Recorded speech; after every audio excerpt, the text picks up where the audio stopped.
Hello, hi guys! Magandang hapon sa inyong lahat. This is Jude Rodriguez, Mama sa Grid Channel, a faith healer o Zomata reader. So ngayong hapon na to, tingnan natin ang nagsabihin sa iyo ng ating mga gabay. So this is weekly gabay for the month of February 2 hanggang February 8 for the sign of Sagittarius. So, Sagi, welcome to my channel. Ano kayang messages, advices ng spirit guides ang ating masasaga for today's video? Kano naman kayang energy or kaganapan sa buhay ng mga Sagittarius ang ating mga hagilap? So, guys, this reading is a general reading lamang, hindi lahat makaka-resonate. Kunin lamang po ang makaka-relate sa inyo. And comment down below kung kaninong energy ang ating nasagap. And of course, don't forget to like and subscribe my channel and hit notification bell for more videos update. And of course, guys, maraming salamat po sa mga nag-share ng aking video sa anumang uri ng social media platforms. Maraming salamat po. And of course, guys, maraming salamat sa mga walang sawang pagsuporta sa aking channel. So, umpisa natin ang laban for the sign of Sagittarius. Angel Spirit Messages, give me an information. Ano kayang gusto sabihin sa'yo ng ating mga gabay? So, there's a Nine of Pentacles. So, there's an information dito na, kumbaga there's a blossoming, o lalago ang negosyo o hanap buhay mo. And kasi sinasabi dito, there's a Page of Pentacles, so there's a manifestation, a new, fresh idea. So, maaari magbukas ka ng bagong negosyo or bagong kumbaga pumasok ka sa bagong trabaho or something na mamamanifest mo, no? Kumbaga sinasabi dito guys, no, talagang lalago at lalakas or madadagdagan yung resource of income mo. Additional messages. So there's the magician, a manipulator or manifestation. So may mga bagay na talagang you have the power, no? You have the power, you are being greater, no? Sa eksena mo na yan. Kaya mong gumawa at kaya mong bumuo o kaya mong sumira ng eksena sa situation mo. So, parang there's a possible na sa lahat ng ideas na gagawin mo ay, kumbaga, nasa sayo ang cause and effect ng situation, no? Kumbaga, it's either makakabuti yan or makakasama. So, ibig sabihin dyan, pag-isipang mabuti ang mga paplanuhin mong negosyo or trabaho na papasukin mo. So, let's see what is additional messages. And because there's a Two of Pentacles, so there's a balance. So, kailangan mo maging balance eh. No? Kailangan passionate ka sa ginagawa mo. Kailangan alam mo yung papasukin mo. No? Kumaga, dapat magiging balance ka, marunong ka mag-manage ng time, even ng effort, and of course, ng iyong isip, no? Balansehin ng iyong mind. And of course, let's see. And of course, there's a Ten of Pentacles, magkakaroon ka ng long-term success and long-term investment talaga. Ibig sabihin dito, magkakaroon ka financial security na pang matagalan talaga. It's been sinasabi dito guys na talagang magiging pasabog tong eksena mo na to, na magdadala sa iyo ng success. Additional messages. And of course, there's the Wheel of Fortune. See, I told you so. Talagang umikot ang kapalaran at papabor sa iyong sitwasyon. Talagang binibigyan ka ng pagkakataon na talaga itong simulang umpisahan mo ay magdadala sa iyo hanggang dulo. Diba? Kumaga, hindi lang siya panimula at hindi lang siya ulit magsisimula hanggang sa simula lang. Hindi. Kumaga, ito ay pang matagalan. So, this is the opportunity na, kumbaga, umikot na yung kapalaran, hindi laging nasa baba ka. Umikot yung kapalaran that because of ipapabor na sa iyong sitwasyon. That because of sa lahat ng sacrifices, sa lahat ng mga pinagdaanan mo. So, this is the moment na oras mo naman. So, let's see what is that Nine of Pentacles. Let's see what is the Nine of Pentacles. So, there's a Four of Swords. So, makikinig ka sa intuitions mo. Makikinig ka sa gut feeling mo. Makikinig ka lagi sa iyong vibrations, no? So, let's see what is the Page of Pentacles. And of course, there's the Chariot card. So, there's an action. So, kailangan mong kumilos, no? Kung may mga plano ka, hindi yan puro plano lang. So, kailangan mong umpisahan, no? Paano mag-uumpisa ang totoong laban kung nakatunganga ka? So, this is the moment na kailangan mong kumbaga, gumawa ng paraan para masimulan mo. 'Di ba? Hindi tayo puro balak lang, hindi tayo puro yung kaibigan mo na puro balak lang sa punta na ganito, punta na ganyan. No? Kumbaga, kailangan mong kulayan yung plano mo. So, let's see what is the Magician. And because there is a Queen of Pentacles practicality. So this is the moment na wag mo munang unahin yung mga walang kumuluhang bagay. So ito yung kailangan mong gawin, mag-invest ka on your own. Diba? Kailangan mo munang atupagin yung sarili mo. Kapag okay ka na at stable ka na, saka ka maging, kumbaga, saka ka magbigay ng oras para sa, diba, sarili mong kaligayahan. Diba? Ganun lang yun eh. Kumbaga, maiksi lang ang buhay. So, this is the moment na kumbaga, umpisahan mo na muna magsakripisyo. Pagdating ng araw, aani ka na lahat ng pinaghirapan mo. Kasi di ba may sinasabi sila, maiksi lang ang buhay, palagi tayo maging masaya. Yes, of course, magiging masaya ka sa ginagawa mo. Di ba? Maging masaya ka sa, kumbaga, ay yung sinasabi, mahalin mo yung trabaho mo, mahalin mo ang negosyo mo. Kasi, the more na nag-enjoy ka, in fact, talagang magiging maganda ang takbo ng eksena mo. Even your source of income, kumbaga, ulanin niya na biyaya. So, ibig sabihin dito, kumbaga, ang tunay na kaligayahan talaga, depende yan sa ginagawa mo. So, ibig sabihin, pagdating sa bubuksan mo negosyo, kailangan ini-enjoy mo rin yan. Diba? Katulad nga sinasabi, diba? Kumbaga, huwag ka papasok sa negosyo na wala kang idea or lack of knowledge ka. Diba? Kumbaga, kung ganun, kung baguhan ka sa situation, kailangan marunong ka mag-take no risk. Diba? Kung takot ka sumugal, wala. Kasi sa lahat ng papasok yung negosyo, there's a try and error. Ha? So, let's see what is the Two of Pentacles. And of course, guys, there's a King of Wands. So, there's a stability and control. Nakakontrol mo yung emotions mo. And of course, sinasabi, maging balance ka. Kasi baka magdulot sa'yo ng problema yan. Diba? Yung padalos-dalos, being aggressive sa mga decisions, yung kailangan gamayan mo. And of course, there's a Ten of Pentacles, Four of Pentacles. So, there's a saving money. So, ibig sabihin dito, kumbaga, nandun tayo sa, kung gusto mo mga matupad yung mga at magkaroon ng security about sa finances, kumbaga, sa'yo pa lang umpisahan mo na mag-ipon, magtabi, di ba? Kumbaga, di ba, sinasabi nila hindi daw nakakayaman ng pag-ipon. Nagkakamali po kayo, ha? Kasi, kumbaga, the more na nag-iipon ka, the more mo na papatunayan na marunong ka talaga mag-save ng pera. Kasi, kumbaga, hindi naman sa lahat ng oras at hindi sa lahat ng panahon, lahat ng negosyo ay papatok, di ba? Ano yun, lahat yun ilagay mo sa business, lahat ilagay mo sa trabaho, or ilagay mo sa pagnenegosyo. Technically, kapag yan nagkaroon ng cause and effect dun sa eksena na yun, magko-collapse yun. Tapos lahat pala, nilagay mo, nilabas mo. Ang ending, no, nalugi ka, edi walang natira sa'yo. So, this is the moment na parang, di ba, kailangan mo pa rin mag-save at magtabi, no? And kasi sinasabi dito na yun yung kailangan mo ng long-term security. Diba? So, ibig sabihin, pang matagalan. Even na meron kang source of income na pinagkukuhanan, no? Meron kang pinagkukuhanan pambayad sa ganito, may kinukuhanan ka para sa ganito, may kinukuhanan ka for savings. So, kumbaga, huwag kang bumabase sa isang aspeto lang. So, let's see what is the Wheel of Fortune. A Wheel of Fortune is a representative Ten of Cups. So, there's a happiness. So, magiging masaya at magiging maligaya ka dito. Iikot yung kapalaran, no? Kumbaga, dumating yung araw na akala mo, no, parang pinagsakloban ng langit at lupa ka na dun sa mga kalugmukan at kahirapan na pinagdaanan mo. So, no, hindi mo pa totally alam ang totoong klase ng buhay. No? Hindi mo pa alam ang plano ng ating Panginoon, no? Na, kumbaga, akala mo na doon ka na sa part na, 'di ba? Na akala mo hindi ka na makakabangon pero iaangat ka niya, 'di ba? God will provide. So let's see what is the Nine of Pentacles and of course the Four of Swords.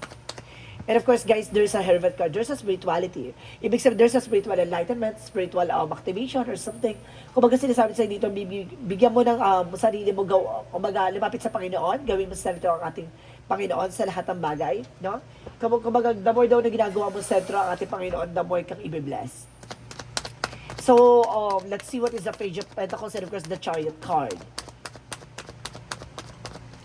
And of course, there's a Five of Wands. So, there's a competitors and complications. So, ibig sabihin, handa ka dapat sa mga conflict, no, or challenges or obstacles na mararanasan mo. Ganun talaga ang klase ng buhay, ha? Kumbaga, handa ka dapat sa up and downs. Hindi puro, di ba, happy. So, there's a opportunity rin na, di ba, pagdadaanan mo. Kasi, kumbaga, the more na umaangat yung challenges mo, the more na mapapatunayan mo sa sarili mo na nag-grow ka at nag-develop ka bilang isang tao. Diba? Kasi hindi naman stable na gano'n na lang at gano'n na lang lagi eh. Gano'n talaga, lalaruin tayo ng eksena. Kaya kung hindi ka marunong makipaglaro sa eksena, may iwanan kang talunan. So let's see what is the Magician and the Page of Pentacles.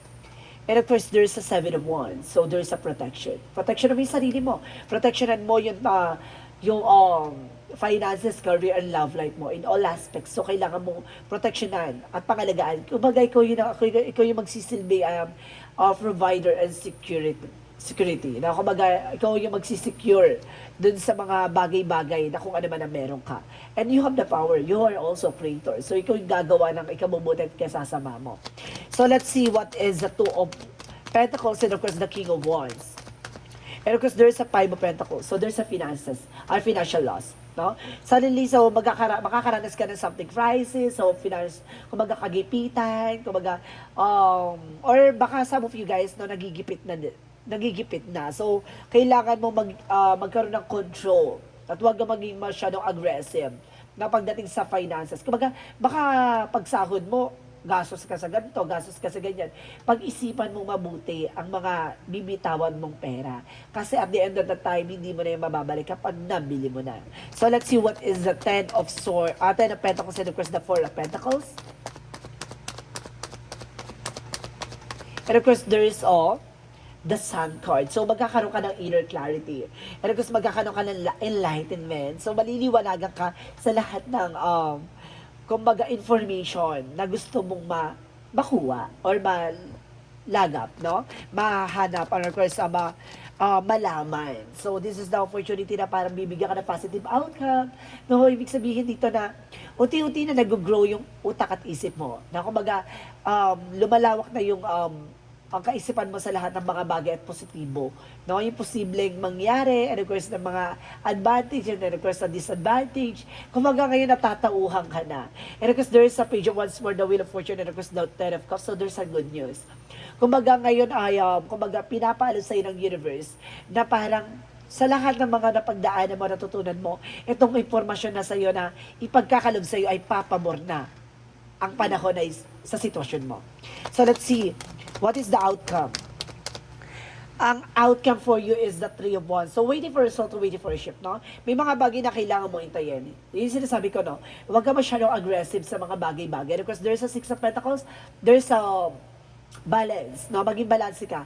There's a give and take, no? Hindi tayo puro give, hindi rin tayo puro give, at hindi rin tayo puro take. No? Kumbaga, kailangan mo maging balance at antayin mo yung tamang pagkakataon. Diba?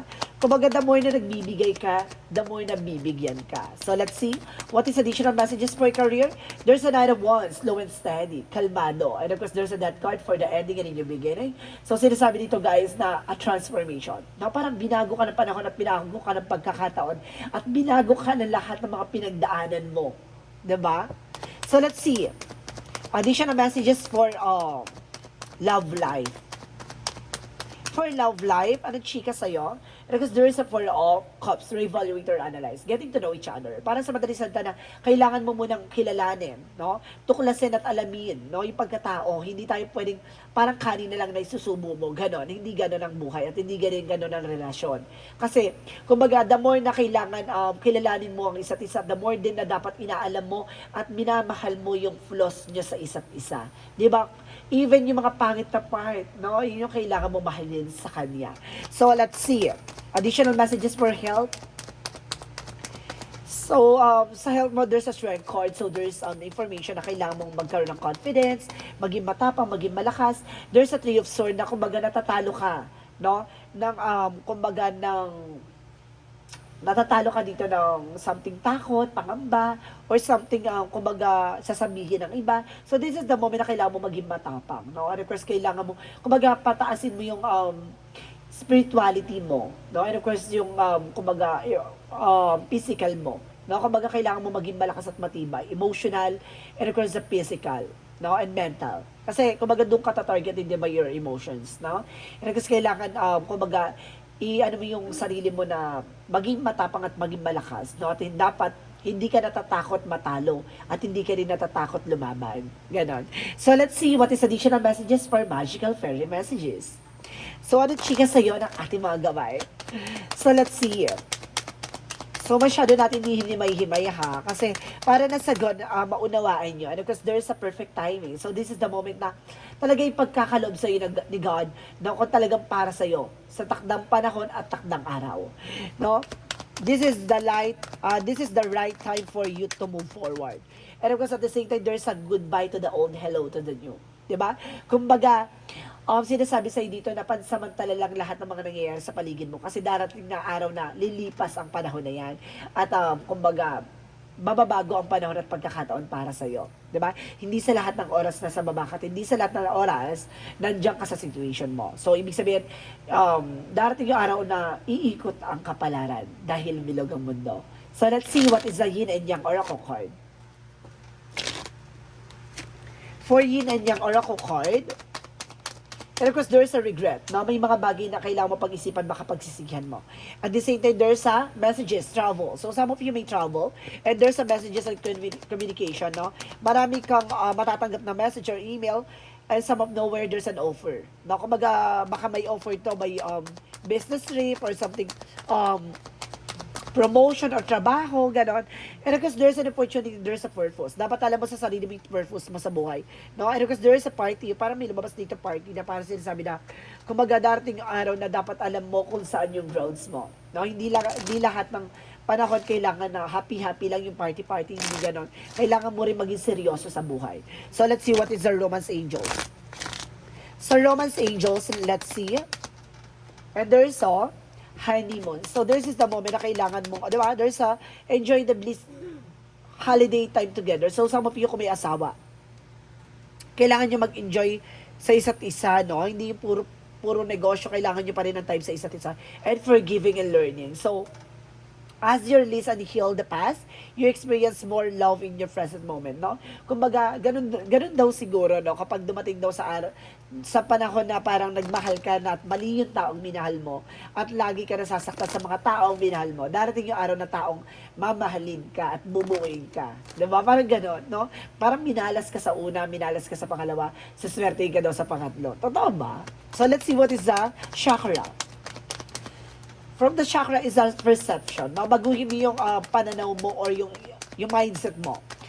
And of course, sinasabi dito, there is of insecurity. Now, lahat naman tayo may insecurities, pero kailangan i-manage mo to. And of course, may naiingit daw behind your back. And of course, there is guess, no? Maraming bida-bida, maraming kontrabida. So, let's see what is Archangel Michael. And of course, there is your home is protected by angels. No, protektado naman daw ng ating Panginoon na ating mga gabay ang iyong tahanan. And of course, sense of humor. So, kailangan mataas ang sense of humor mo. Kumbaga, tinitignan mo lagi yung lighter set of situation, no? Kumbaga, laging positibo ka sa lahat ng panahon at sa lahat ng pagkakataon, diba? So, let's see what is additional messages. And there's a fear, no? Alis mo yung takot at pangamba. Kasi baka isa yan sa nagbibigay blockages sa'yo. And of course, there's an abundance. Ang kasaganahan talaga ay talagang paparating at paparating sa'yo. And of course, there's an acceptance. May mga bagay lang na kailangan mo tanggapin, unawain, diba? So, let's see what is additional messages.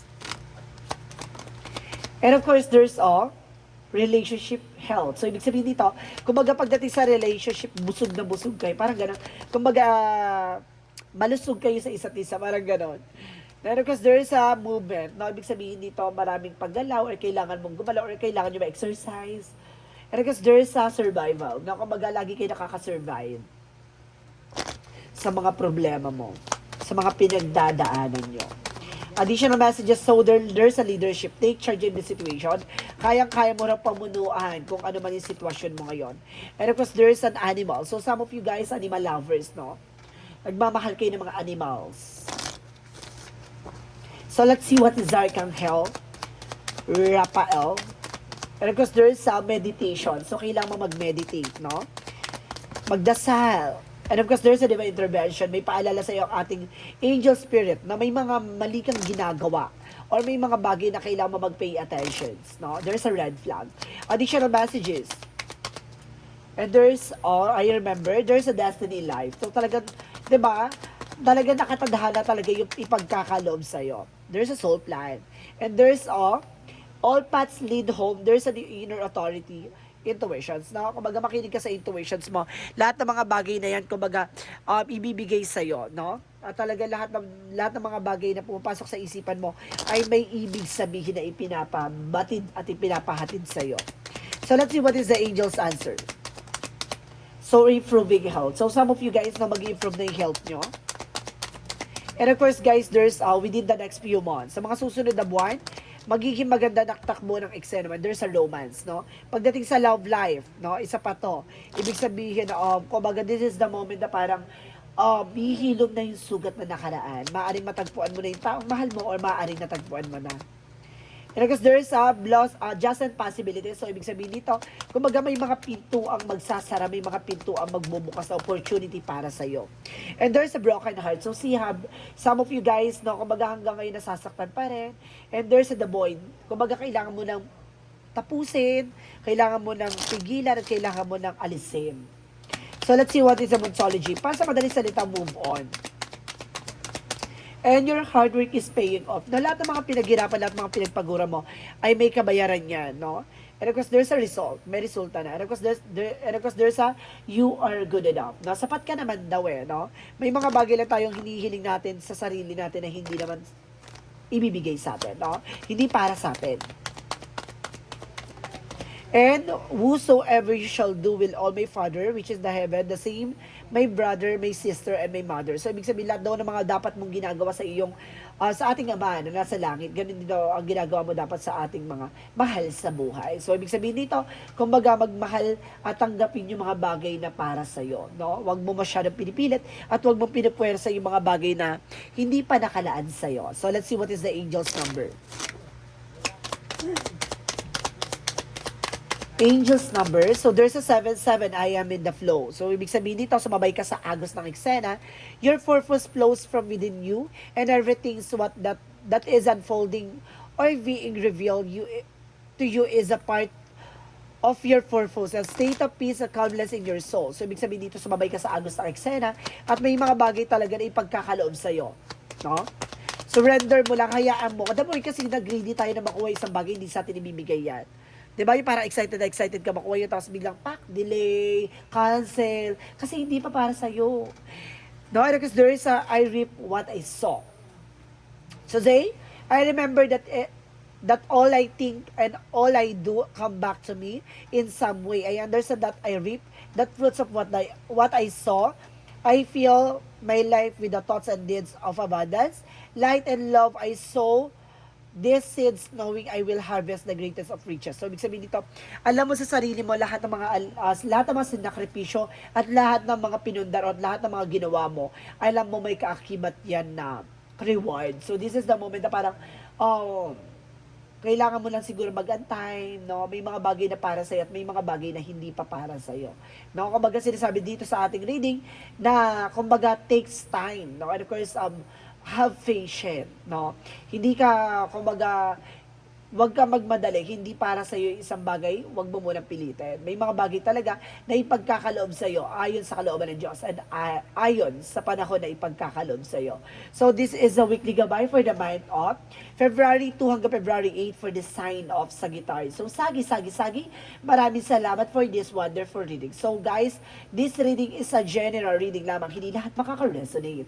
Kunin lamang po makaka-relate sa inyo and comment down below kung kaninong energy ang ating nasa. And of course, don't forget to like and subscribe my channel and hit notification bell for more videos update. And of course, maraming salamat po sa mga walang sawang pag-suporta sa aking channel, lalo-lalo na yung hindi nag-i-skip ng ads, naway pagpalagi ng Diyos at may kapalisiksik liglig, nag-uumapa o biyay manubalik sa inyo. Of course, guys, maraming salamat and see you in the next video. Bye-bye and babush!